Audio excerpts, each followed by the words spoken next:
What's up, guys? Greg is Fun here. Welcome to my deck progression series. This is where we're going to take a deck, we're going to see how we get it to evolve as we play, see how we can make it more efficient, see how we can make it better, see how it stacks up against other decks in the meta as we continue playing. And if you like this kind of content, please make sure that you subscribe, like, and comment. And without further ado, let's talk about the deck. You might notice that, hey, this is Amber, and this is Emerald, and this is not dogs. That's right, because instead of being focused on dogs and the way that that deck works, what we are focused on here is the boost mechanic. We're trying to see if we can make it really sing, not in the singer sense, of course, but we're going to see if we can make that efficient and make sure that we pack a punch. So, what are we doing with Boost? Thank you for asking. We've got a few characters here, like Lynn Rider, the Spectral Scoundrel, which he's one cost that is inkable, one cost inkable that has 1 strength, 2 willpower, quest for 1, and it has the Boost 2 mechanic.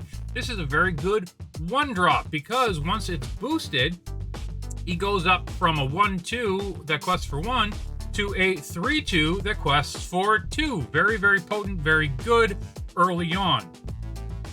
We also have Bambi, the Ethereal Fawn. Bambi, the Ethereal Fawn is a 4-cost that is inkable. It's 3/5, quests for 1, and has boost 2. During your turn, whenever this character exerts, reveal a number of cards from the top of the deck equal to the number of cards under him. More cards under him means more cards you're revealing. Put all character cards revealed this way into your hand. Put the rest on the bottom of your deck in any order. I don't think I really need to explain to you why that is amazing, particularly with so many characters in the deck. We also have Goofy, the Ghost of Jacob Marley. Uninkable 4-cost, 4/4, quests for 2 with boost 2 when this character is banished. Each opponent chooses and discards a card for each card that was under him. Discard is something that can be very potent. This has a very big punch to it, and it's something that if you're able to make it work, you can really mess up your opponent's plans and make things have a really big swing in your favor. We also have Little John, the Impermanent Outlaw. Sorry, couldn't read it for a second. Uninkable 6-cost, quests for 3, is a 4-strength, 5 willpower character, boost 3. Whenever you put a card under this character, ready him. So, of course, as you might guess, that's quest for 3, boost, quest for 3, put a card under him some other way, quest for 3, and so on. Very easy to, well, not very easy, but can definitely add up very fast and get you a lot of lore that can really be the difference between winning and losing. So that's definitely a very big powerhouse for this deck. The other really big powerhouse, and perhaps even more important, is Simba, the king in the making. Pardon me. 7-cost inkable, 5/5, quests for 3. You don't really care about that because you're not questing with him very much, because you're going to boost him for 3, and whenever you put a card under this character, you may reveal the top card of your deck. If it's a character, you may play that character for free and exert it. Otherwise, put it on the bottom of your deck. I don't really think I need to explain how amazing that is. A free character? That's insane. That's insane value for 3. You get a character. I mean, more often than not, you'll get a character. I mean, we have 2/3 of the deck are characters. So yeah, more often than not, you're going to be getting a character, and that's just amazing. Okay, so those are the big boost characters, and then how are we going to boost them? Well, obviously, we've got these boost characters that have high cost to boost. Boost 2, boost 2, boost 2, boost 3, and boost 3. Okay, but we have other ways that we're going to do that. Emily Quackfaster, let's talk about you. 2-cost, 2/2, quest for 1, and when you play this character, you may put the top card of your deck face down under one of your characters or locations with boost. Okay, that's going to be another character that Simba can play. That's going to be another time that Little John is able to quest or challenge or sing or just in general do amazing things. Very, very good. We also have Minnie Mouse, Mrs. Cratchit. 5 cost, inkable, 3/4 quest for 2, has ward, very nice, but also has a mother's love. When you play this character, you may put the top card of your deck face down under one of your characters or locations with boost. And if you do, draw a card. It's Emily Quackfaster, only better, particularly because it's a cantrip. You love it when you draw cards. It's very, very good. So those are all ways that we're going to be adding more cards underneath our boost characters, but also those are just characters that do it. We've got 2 items that are very, very important and are going to do the same thing as well. We've got the recovered page, which is when you play it, you're going to look at the top 4 cards of your deck. You may reveal a character and put it into your hand, the rest on the bottom in any order. I don't think I really need to explain that to you because that is more card draw.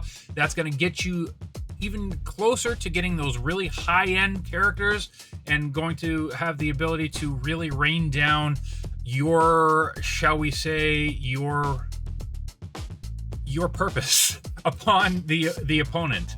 But also the second ability is why we really want to make sure that we have it, and it is pay 1 ink and banish this item to put the top card of your deck under one of your characters or locations with boost. It's basically a 1 cost boost when everything else is 2 or more.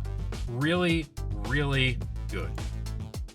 And then we also have Blessed Bagpipes, which really, if you're playing Emerald and you are playing a boost strategy at all, you need Blessed Bagpipes. First one basically is going to get you another boost. When you play this item, put the top card of your deck face down under one of your characters or locations with boost. Amazing. But also, and this one is really, really important, whenever one of your characters or locations with a card under them is challenged, gain 1 lore. Your key pieces are going to give you lore if they're challenged. That's amazing.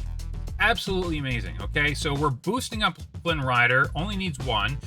Multiple boosts for Bambi, multiple boosts for Goofy, multiple boosts for Little John, multiple boosts for Simba.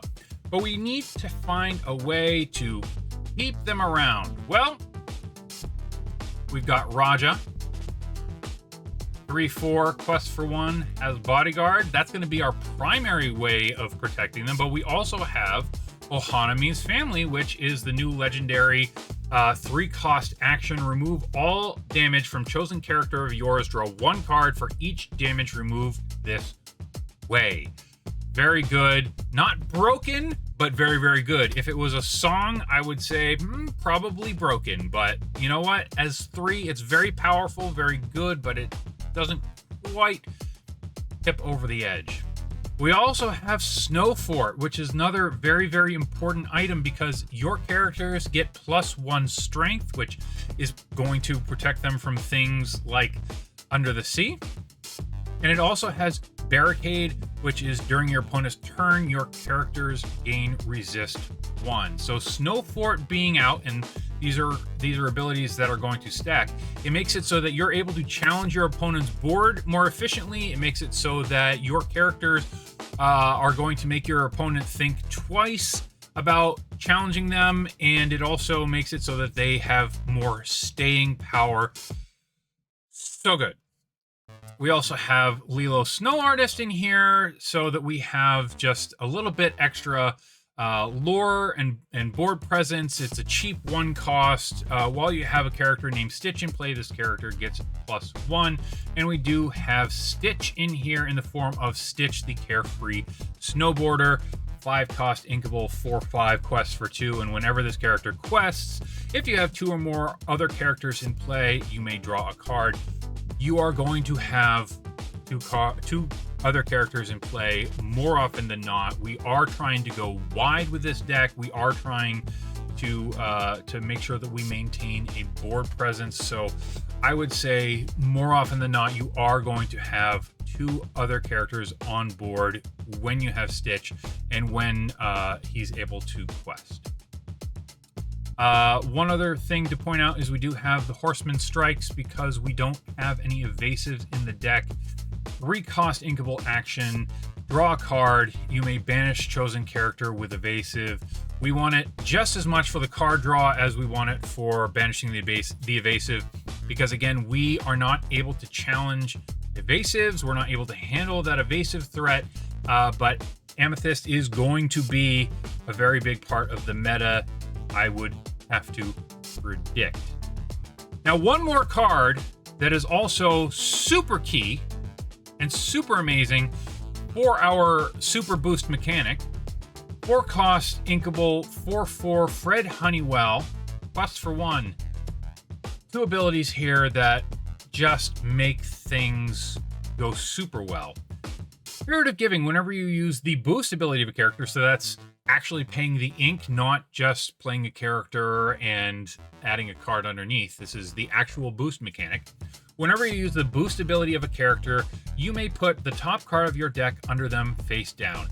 That means extra cards for Bambi. That means extra cards are going to be discarded for Goofy, and it means that extra characters are going to be played for Simba. Let that sink in for a moment. We also have Well Wishes, which is another really, truly special thing. During opponent's turns, whenever one of your other characters is banished, you may draw a card for each card that was under them. You're hoping to put a lot of cards under Bambi, under Goofy, and under Simba. That's extra card draw. Card draw is GG's in this game, so we want to make sure that we are doing it. Also, we have Grandmother Willow in here.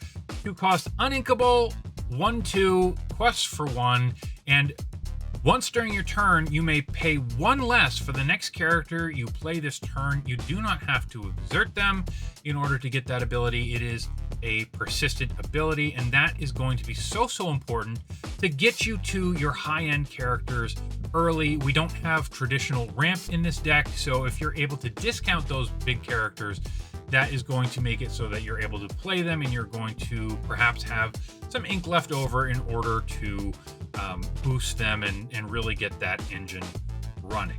Okay, so where do we stand with this deck?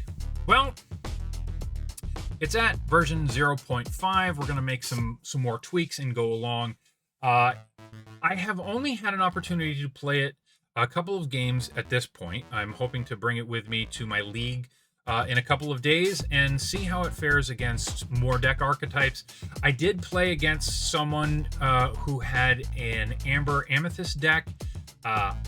It won in a very commanding fashion on the first game, but after that it was not so good. My opponent went with a wide board after that, and basically I had a hard time competing.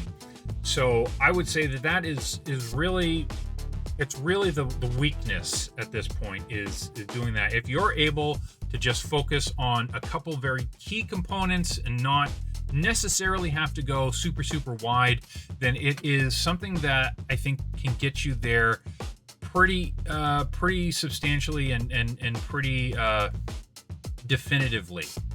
So there were some cards that I think that I might want to change. I've been talking up the Goofy Ghost of Jacob Marley, but in all honesty, I didn't really see it at all. So to me, it didn't really feel that it was super duper important for the deck.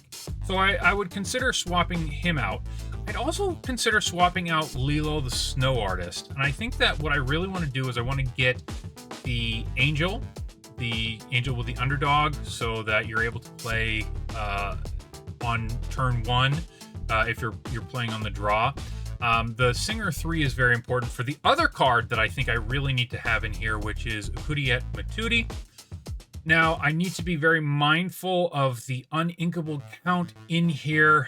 Grandmother Willow is a non-negotiable. Little John, the Impermanent Outlaw, is a non-negotiable, and I would say that Snowfort is also non-negotiable.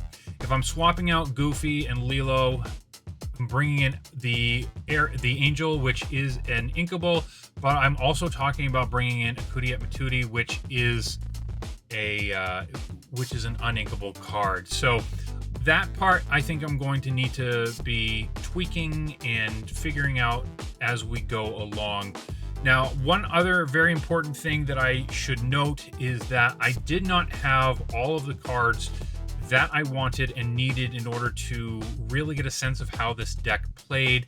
I did have to swap in Webby's Diary for a little bit of extra boost support.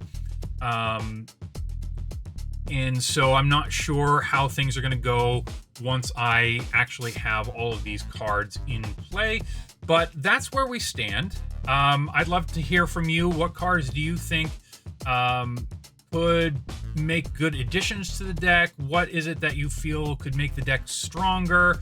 I'd love to hear from you. Let me know down in the comments, and I'll see you next time when I'll have more information and we can get from version 0.5 to a little closer to version 1.